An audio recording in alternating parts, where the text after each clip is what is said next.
नमस्कार दोस्तों, B knowledgeable with SM के एक नए एपिसोड में आप सबका स्वागत। आप सबसे पहले एक वीडियो देखिए। मैंने सिर्फ आपकी ये क्या कर रहा है भाई तू?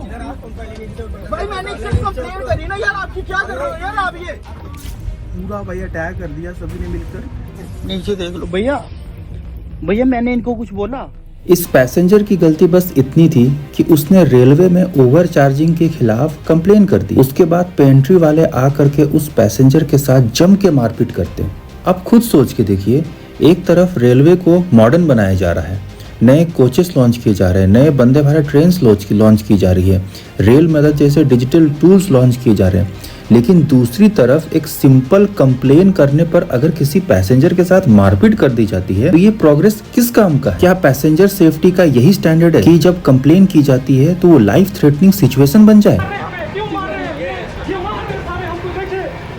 गलत आदमी से पंगा ले लिया। इसमें कोई डाउट नहीं है कि पिछले 11 सालों में रेलवे के लिए बहुत कुछ किया गया है। नई ट्रेन्स लॉन्च की गई हैं, 100 से ज़्यादा स्टेशन को एयरपोर्ट स्टाइल में बनाया जा रहा है, बुलेट ट्रेन्स की बात की जा रही है, उस पर काम भी हो रहा है, रेलवे इलेक्ट्रिफिकेशन का काम बहुत तेजी से आगे बढ़ रहा है, रीडेवलपमेंट का काम चल रहा है। लेकिन दूसरी तरफ जब बेसिक पैसेंजर राइट की धज्जियां उड़ा दी जाती है, जब कंप्लेन करने पर पैसेंजर के साथ मारपीट की जाती है, तो इस तरह के डेवलपमेंट का कोई मतलब नहीं बनता अगर कस्टमर की सेफ्टी ही 100% नहीं है। वैसे रेलवे ने इस मामले पे कार्रवाई भी की है।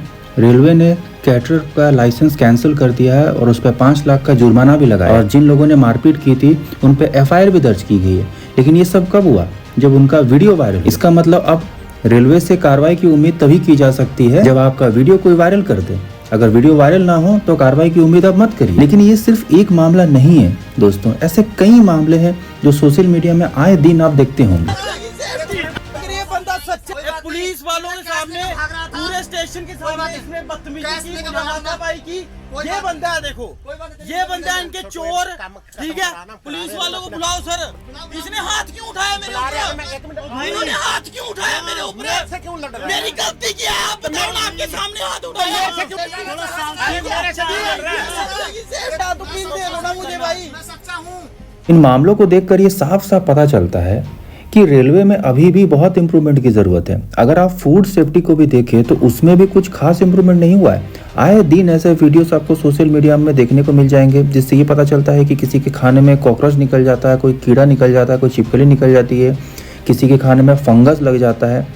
तो इन सब चीज़ों से क्या समझ में आता है कि अभी बहुत इम्प्रूवमेंट की ज़रूरत है। लेकिन परेशानी ये है जब इन चीज़ों के बारे में लोग पैसेंजर जब कंप्लेन करते हैं तो उनकी पिटाई कर दी जाती है। इसी तरह ओवर क्राउडिंग भी रेलवे की बहुत बड़ी समस्या बनती जा रही है। स्लीपर कोचेस, एक स्लीपर कोच की जो कैपेसिटी होती है वो 150 लोगों की होती है, लेकिन उसमें 250 से 300 लोग घुसे हुए रहते हैं।